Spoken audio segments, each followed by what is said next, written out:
नमस्कार, आपण पाहत आहात बहुजन हिताय न्यूज, जनसामान्यांचा बुलंद आवाज।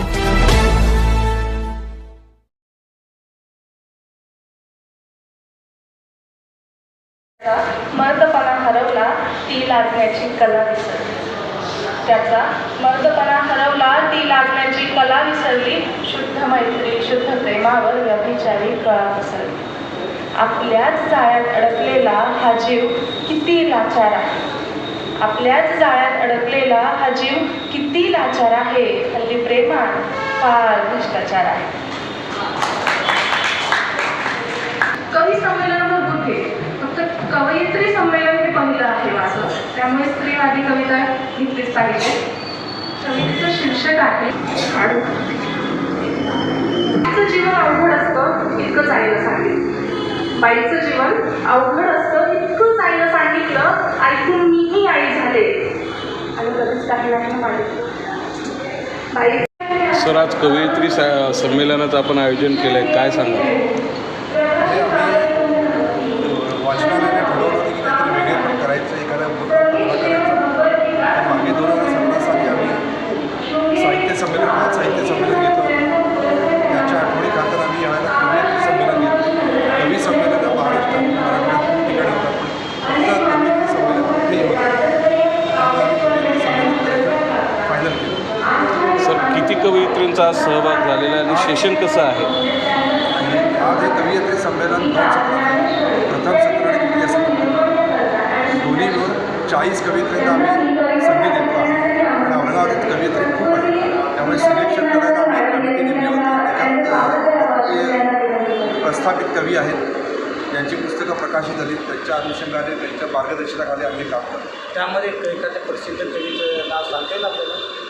प्रिया धारुरकर आहे, खुशाली किन्हाळकर आहे, किंवा बाबा भाटचा श्रीधर नांदेडकर तेही कवी आहेत। त्या सगळ्यांच्या मार्गदर्शनाखाली आपण कार्यरत।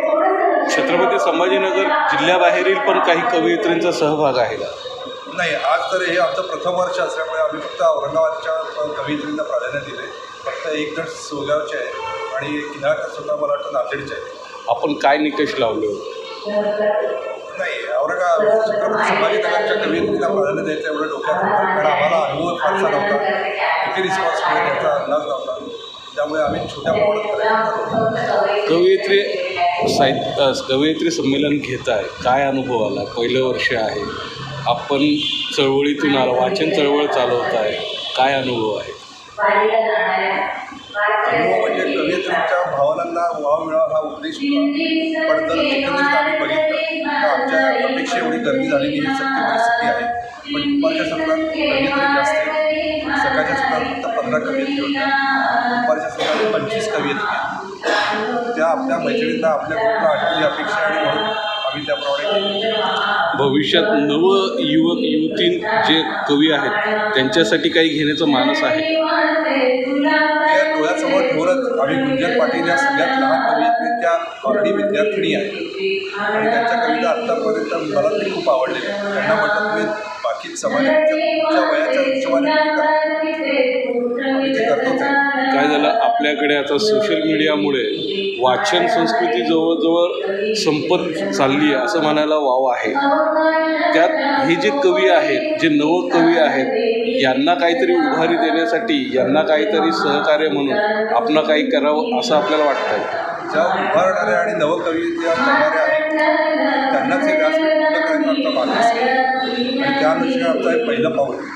आता जर पुढच्या वर्षी वाचन ठरवलं तर परत एक कवयित्री संमेलन घेऊ आणि त्याच्यानंतर आम्ही वेगवेगळ्या महाविद्यालयातून आली की महाविद्यालयीन जीवनातल्या ज्या कवयित्री आहेत त्यांना परत संधी दिली। आता आमचा पहिलाच अनुभव। तुमच्या कार्यकाळात तुमच्या पिढीत कथाकथन असेल, कविता असेल, लेखक यामधून दिग्गज लोक समोर आले, हे आता होताना दिसत नाही, काय वाटतं, खंत आहे का?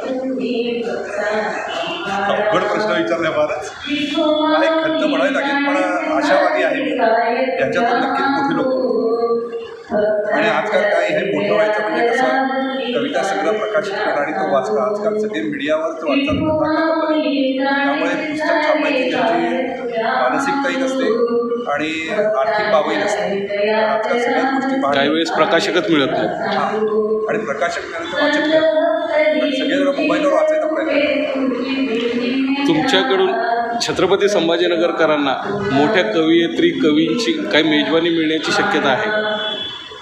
जर आम्हाला छत्रपती संभाजीनगरच्या रसिकांनी पाठिंबा दिला तर नक्कीच आम्ही त्याच्यात हात घालू आणि मोठ्या प्रमाणात करू. जसं परभणीला कवी संमेलन बरेच वर्ष होतं, तिन्ही भाषातलं होतं हास्य कवी संमेलन, तसाही आमचा करायचा मानस आहे. फक्त आम्हाला संभाजीनगरच्या रसिकप्रेमींनी साथ द्यायला पाहिजे. या क्षेत्रामध्ये येणाऱ्या नवयुवकांसाठी युवतींसाठी काय संदेश देणार? माझा त्यांना एवढा संदेश आहे की ज्या काही भावना आहेत, जे काही विचार आहेत ते लेखाद्वारे, कथेद्वारे किंवा कवितेद्वारे प्रगट करावे. आजकाल बऱ्याचशा गोष्टी आहेत त्या वेळेअभावी लोक मनातल्या कारण मित्र फक्त फेसबुकवर राहिले. जर गप्पा वगैरे मारला तरी एकमेकांच्या भावना एकमेकांना समजतात. तर कमी कमी हा छंद म्हणून जोपासायला लागतात. जेव्हा वेळ मिळते तेव्हा तुम्हाला कला असेल तुम्ही कविता करा, कथा द्या, एक हरकत नाही. धन्यवाद. आपलं नाव? माझं नाव प्रकर्ष.